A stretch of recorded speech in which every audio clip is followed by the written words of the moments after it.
without baseball, but college baseball starting up and spring training, at least on the minor league side, getting going. It's good to be back out in the good weather playing. I know you got a taste of A-ball, last year. Does that maybe whet the appetite a little more for 2022? Yeah, it was kind of like you said, just a little bit. Show me what's out there, and then unfortunately I didn't get to play the rest of the year, but just ready to get back out there. How are you feeling after the league? You full no restrictions, anything like that? Yeah. How has the catching work been going for you so far? Learning the pitchers and learning the system and everything. It's been great. Chad's been fantastic since he's been here, working with Jordan and Ethan in the fall. Those guys really know what they're talking about, and catching something that's really hard to teach. So when you find not only one guy, but a couple guys that really know what they're talking about, just trying to absorb all of it and get as many reps as I can to get it going. Henry, when you were drafted, I remember reading stuff about you, and they used the word unorthodox for your swing. I don't know if you've ever heard it called that. It's probably seemingly very orthodox to you, but where did your swing come from? Have you always had the same sort of movement? No, I just try and hit the ball hard and be in a good position too. If you look at my swing, once I'm down, it looks like anybody else who's a Hall of Famer or hits really well in the big leagues. I don't think that there's one way to hit, but I think that if you put yourself in a good position and consistently produce, it doesn't really matter.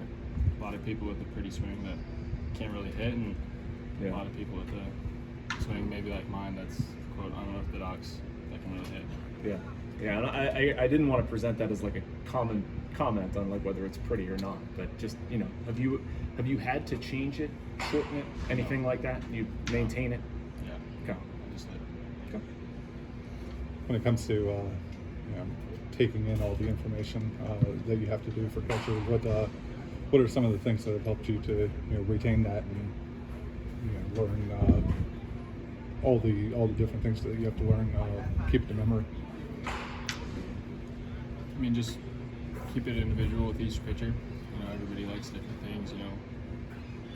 Knowing what to say and what to do and what positions you need to be in behind the plate to get the most out of each guy. It's not too hard. It's not just a baseball player; it's a person out there. So knowing that it can help you in any way.